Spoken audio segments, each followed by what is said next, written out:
Bienvenue, aujourd'hui nous allons parler d'un univers qui m'est assez cher, notamment par rapport au fait que j'ai ruiné toutes les VHS que j'avais quand j'étais gosse et un petit peu la moitié de mes magnétos. Je veux bien sûr parler de Star Wars, et Star Wars, je t'aime. I know. Mais aujourd'hui je vais pas vous parler des films, je vais plutôt vous parler de l'univers étendu étant tout ce qui entoure la saga Star Wars, pas que les films, mais tout ce qui est littéraire, jeux vidéo, comics, et également tout ce qui approfondit un petit peu l'univers, mais également les personnages, l'histoire de Han Solo par exemple avec Leia, ses enfants, etc. Mais aujourd'hui plus particulièrement, on va s'intéresser à une BD très intéressante et très cool qui s'appelle Star Wars Legacy. Star Wars Legacy a été fait en 2006 il me semble, avec au scénario John Ostrander, et j'ai un accent de merde, et c'est normal, et au dessin principalement Jeanne Durmessa.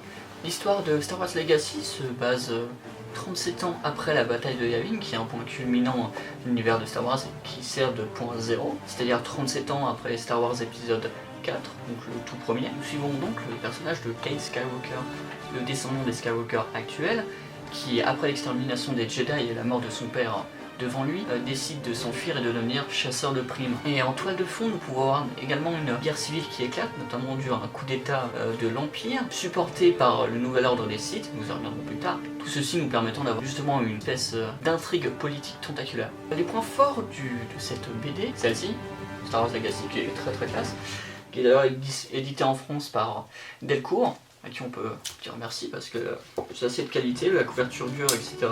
Papier glacé, c'est très joli. Est à la base édité par Dark Horse Comics. Dark Horse Comics étant une maison d'édition de comics que je vous conseille, notamment pour quelques titres, et surtout un amour pour les belles éditions, notamment le travail magnifique fait sur les Hellboy Library Edition, couverture dure avec beaucoup de croquis, beaucoup de bonus, mais également du papier glacé très grand, on peut voir toutes les bonnes pages dedans, c'est magnifique. Bref, je vous conseille cette maison d'édition. Mais revenons à nos moutons électriques.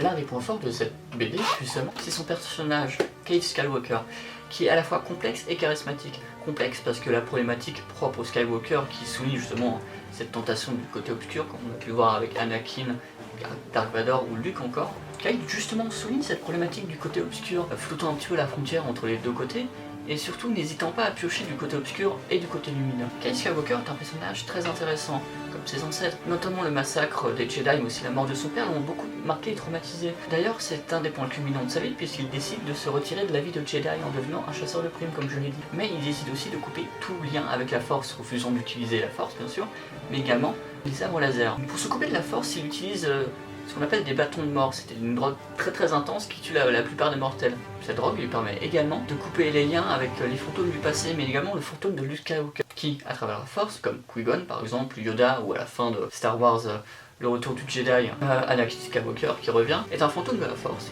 qui revient pour justement essayer de remettre dans le droit chemin Kate Skywalker, qui lui refuse totalement tout dialogue. Mais derrière ce comportement rebelle se cache une problématique plus intéressante, notamment le fait que Kate Skywalker tente de s'échapper à son héritage culturel et son héritage familial, c'est-à-dire la lignée des Skywalker maudite, comme on sait, mais surtout avec le poids des décisions qu'il doit prendre. Son père, à la base, dans la première BD, lui indique que il doit agir comme un Skywalker. Il cherche justement à s'émanciper et à choisir son propre destin.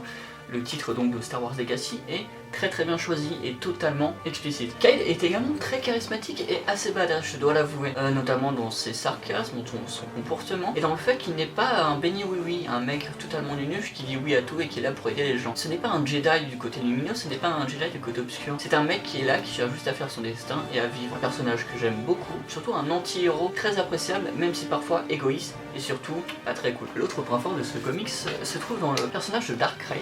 Darkrai étant le site principal de ce comic, il est également un antagoniste très charismatique. Je ne dévoilerai rien de ses origines ni de son histoire, qui sont une des sous-intrigues et une des intrigues importantes de ce comics, mais je peux vous dire qu'il est très intéressant, notamment dans son idée du Sith unique. C'est une idée qui va totalement à contre-pied de la tradition Sith, la tradition Sith étant qu'il n'y a que deux Sith.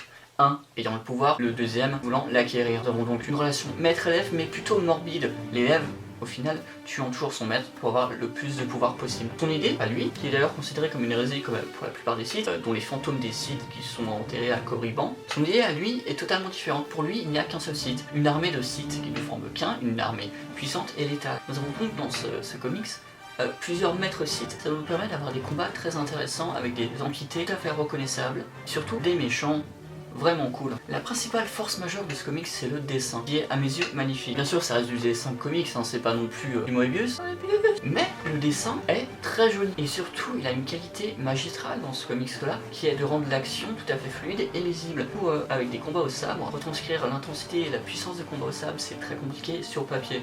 Pourtant, le dessin y arrive totalement. Et c'est très intéressant, notamment dans les duels ou dans les batailles spatiales. Mais la principale qualité de ce comic, c'est de prendre l'univers 137 ans après.